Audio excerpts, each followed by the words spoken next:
Hey everybody, welcome to Ocala Garage. My name is Thomas. So today's video is going to be kind of another update video.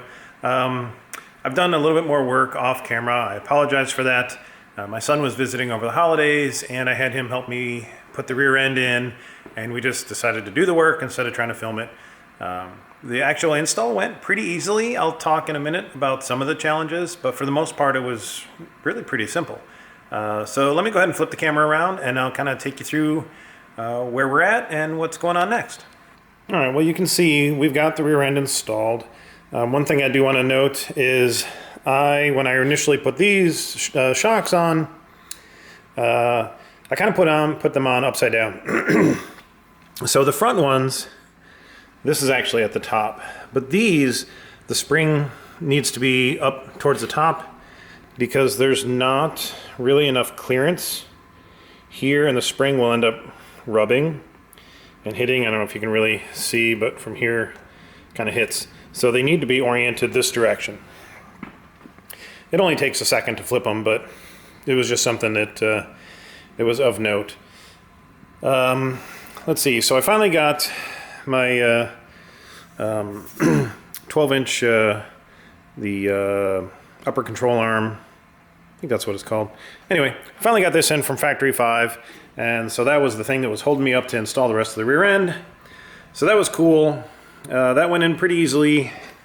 To install the rear end, I had to jack it up a little bit, and then you start by installing the two lower control arms.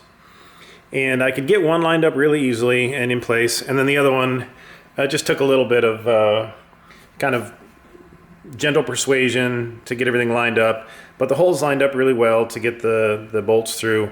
And again, one thing you do want to double check is, like for these, for example, I had to file down a little bit of the opening. Let's see if I can get that to focus in. I had to file down a little bit of the opening on both ends of this upper link, and I also had to take a little bit of meat off of the two spacers that go on either side, and or just try to wedge the two mount parts a little bit apart to get this installed. So same thing with this end. I had to open up the hole some because like this bolt doesn't really slide back and forth. Like I'm pushing on it, it's not moving. So I had to file down a little bit. The openings, obviously I could have done a little bit more, but I got this in. And then I had to spread these apart some to get the spacers and the upper link mounted. So just test fit your stuff ahead of time to prepare you before you go to install everything. Just make sure everything's going to fit, dry fit stuff, and get it all ready ahead of time. Because that added another half an hour or so of just trying to get everything to fit well. And if you're trying to support the weight of the rear end and get all that's done at the same time, it's a pain. So just make sure you plan ahead, test fit everything.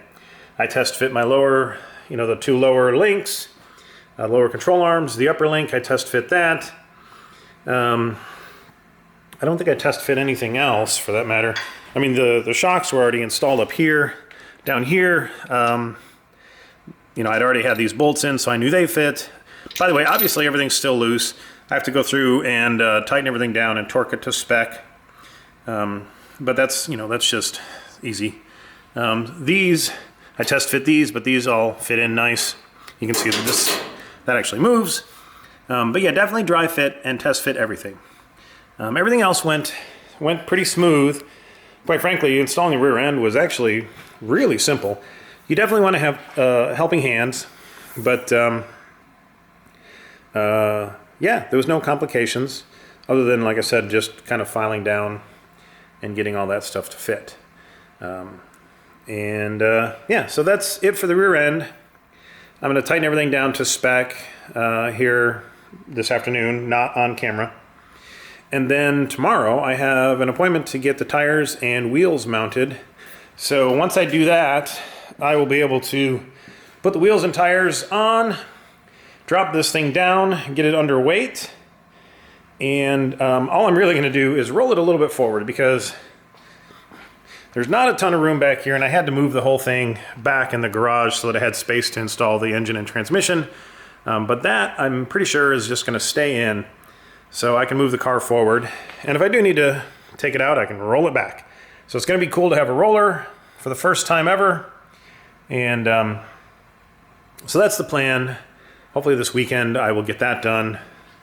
Let's see, what else was done? I'm still mucking about with quite where I want to install the brake hardline to flex line mount.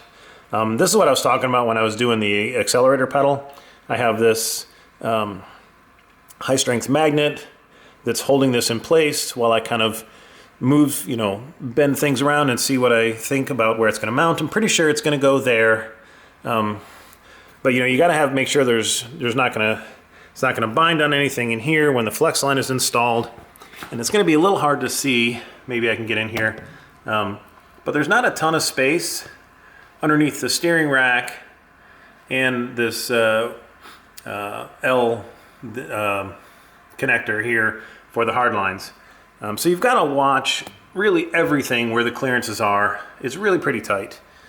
So I've got that I think I've decided how I want to run my brake lines. I'm going to still adjust that some, but it's pretty much where I want it.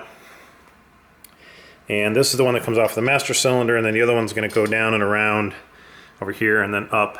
And then I got to figure out where I want to mount the other side. So that's about done. I'll probably do some work on that again off camera. That's not super exciting stuff. It's really just taking your time, test fitting everything, and making sure it all goes together the way you want it. Let's see, what else did I do? All right, I'm gonna take you guys underneath the car. Hopefully I can get under there and show you what I did. When I installed the engine and transmission, I'll show it from the top here. The transmission, the plate, the holes didn't line up with the bottom of the transmission where its mount was connected. So I ended up drilling some new holes in that mount plate and shifting it about 1 inch back. And then that lined everything up so the transmission is secured to the frame, and it's going to give me enough purchase on everything to keep it safe when I'm driving. At least that's the hope. So let me show you. I'll see if I can show you from the top, and then we'll go underneath the car and we'll take a look at that. Okay, so you can see this is the original mount point where this plate was supposed to go in here, and you can see I've offset it just a half, maybe 1 inch, I'd say, inch over. And then the same thing here. This hole was where this bolt was supposed to go through down into here. So I just shifted it that little bit, and that moved it because this transmission is just a little bit shorter than I think the TKO. This is a TKX, I believe. It's just a little bit shorter, so everything was moved just a little bit closer to the engine bay. So this mount plate just had to move just 1 inch. And you know, I was looking at, do I make the mounting holes, and they're slotted to give you room, but I couldn't extend them enough to make everything fit, because I would have just ended up going right through the end of the mount plate, and I'll show you that from underneath, so hang on. All right, now we're underneath, and you can see these are the slotted holes for the mounts for the transmission, and I really needed an extra inch, and I would have just ended up cutting right through the end of this plate, and it just wasn't enough space. So again, we're not going to really be able to see, but you know, I drilled a hole into this mount plate here, offset from that. Let me see if I can get back some. Actually, we'll do it over here. See if that'll focus, hopefully.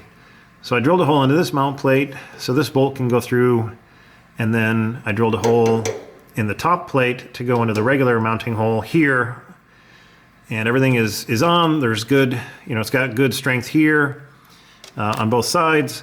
So I think this is going to be nice and solid. That's going to hold the transmission in place just like it needs to. But this plate did need some modification just because this new transmission is about 1 inch shorter in where it mounts up. So That was a bit of a challenge that I talked about when we installed the engine, and that's what I did to fix it. And I think the final thing that I needed to update you guys on is this little cross member that I cut out to get the gear shifter where I wanted it. Now they do make aftermarket kits where you can relocate to here, and if I had done that, I wouldn't have had to cut this out. But it's an aftermarket kit. It's a few, what, $300, $400, $500, something like that.